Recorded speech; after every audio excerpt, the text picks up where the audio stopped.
Welcome back to the Investing with Purpose podcast, where we explore the intersection of success and significance. We discuss alternative investment options from our experience buying hundreds of millions of dollars worth of real estate, but most importantly, how we're using that business to impact people in a positive way to leave a legacy that matters.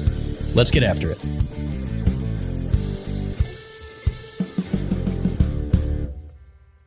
Welcome back to the Investing with Purpose podcast. My name is Stephen Libman. I am your host. Thanks for tuning in once again. Today, we're going to be talking about stock market information. I have some folks that are coming over, pulling some money out of stocks, putting it into real estate investments with us. And, people keep talking about how good the market has been this year. And it has been. I mean, overall, the market's up. It was up 300 points yesterday. And there's been some big gains. But I always like to do research into what is creating the driver. What's the driving factor for these big gains? And started to read some Morningstar reports recently. And I'm going to share with you some of the charts and things that we're reading. But man, the biggest takeaway from what I have found is that 78% of the gains of the market for this year are related to the top 5 stocks in the market. So 5 out of hundreds of companies in the stock market are driving the relative losses and gains. Which,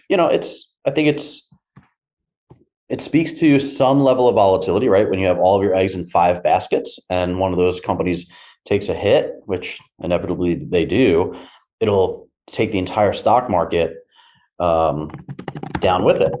So yeah, there's 2,385 listed companies on the stock exchange, and 5 of them accounted for 78% of the gains for this calendar year. So if you're watching on YouTube, I'm going to be able to show you some of these charts. If you're not and you're listening to the audio, then I'll just put the Morningstar report up, and you can kind of see some of the graphs yourself at a different time. Okay, so let's take a look. So so it says we might be entering a new bull market, but nearly all of 2023's returns are from the largest stocks, including Apple, Microsoft, NVIDIA. So the first is the breakdown of 2023's, the 10 largest and the rest of the index. So the 10 largest funds accounted for more than 10% of the total amount of gain, which is 78% of the total gain in the market. So Apple, Microsoft, Alphabet, Google, Amazon, and NVIDIA accounted for 78% of the total gain in the market. Now, since 2009, when you look at the averages, they usually took 5 to 10% of the market total gains, the 5 or 10 largest stocks. So if 10 of the largest stocks relate to 5 to 10% of the market's total gains, and now 5 companies are making up 78% of the market gains. This isn't good or bad, by the way. I mean, I don't like to see this level of hyper concentration. Everybody that talks about long-term investments, they always talk about diversification. So this is not diversified, right? The long-term adjusted average is somewhere between 2 and 3% of growth, but this year it's making up, the top 10 represents 97% of the total growth. So it's just hyper concentration. And what that means is over time, as those companies, if one company were to do not well, then it would tank the entire market. And that's what gives me some pause in thinking that 5 of these companies are dragging that much into the market. So no year in history has it been as concentrated as 2023. Now, there have been concentrations in the past, but the biggest concentration was the top 10 companies relating to 37% of total market movement, right? So it's more than double this year. And the last time it did that, by the way, was the 5 largest stocks did 37%. That was in 2020, as we were coming through COVID, and you started to see a bull run there. Right now, it's 78%, so more than double. So just talking about concentration, it also makes me think, why are people investing into these particular 5 stocks? Obviously, Tesla, Apple, Microsoft, Google. People know these names, NVIDIA. But But I think FOMO drives a lot of this, right? So more people think that they're missing out on this bull run. They go out, they tell their advisor to buy them more of this stock or more of that stock. And sometimes that's a great play, and sometimes it can fail you because we don't know where the top of those shares are going to be, when they're going to come down, how long they're going to last, how long will that run last for.